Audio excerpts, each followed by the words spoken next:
Now for Ask the Expert, just out this week, 65 million Americans will feel the squeeze of a meager increase in Social Security benefits. Financial professional Brad Allen with WealthWisconsin.com is here to discuss the future of Social Security, where the presidential candidates stand, and how they lay out their strategies. So let's start with this first news.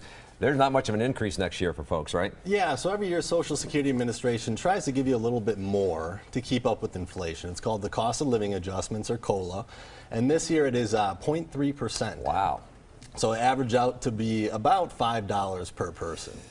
Woo! Yeah, so it's not a lot, but it is more than the last 2 years. $5 per month or the whole year? Per month. Yeah, okay, that's what I thought, yeah. Yep, but it is more than the last 2 years. The last 2 years has been 0% increase. Oh, wow. So we're heading in the right direction. It's just taking a little longer to get there.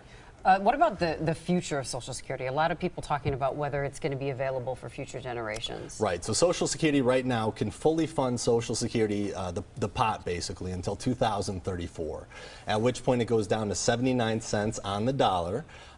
So the real question is, what is the solvency of Social Security? That's a big topic in the debates and during the elections. So is there a way to kind of lay out what each side is saying here? What's Donald Trump saying about it? Yeah, so both have kind of a different theory. So Hillary is looking at raising the taxes a little bit to help with the solvency over time.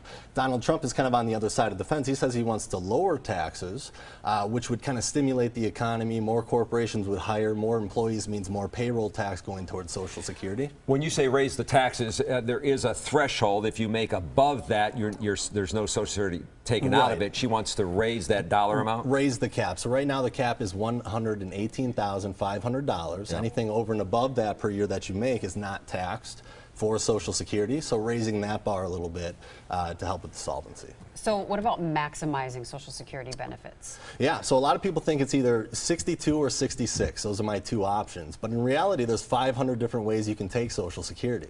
That's just mind-boggling. Yeah, so from 62 to 66, it goes up 6% per year when you don't take it. 66 to 70, it starts going up 8% per year.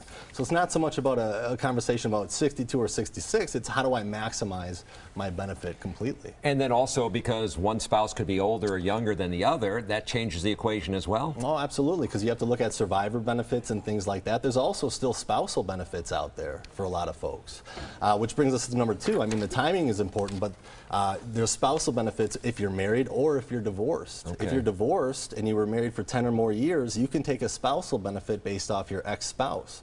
So you're entitled to half of what they're entitled to for their full retirement. Just sounds like you have some options. Research them. Oh, there's a lot of options, yeah. Okay. And on our website, WealthWisconsin.com, if you want to see, some of the different strategies, things like that, we have a calculator, Social Security calculator on there. It'll help you out. You just type in your birth date, and it'll give you some strategies. Perfect. Thank you. Yeah. Have a question for our experts? Email them at asktheexpert@today'stmj4.com. You can also leave a voicemail.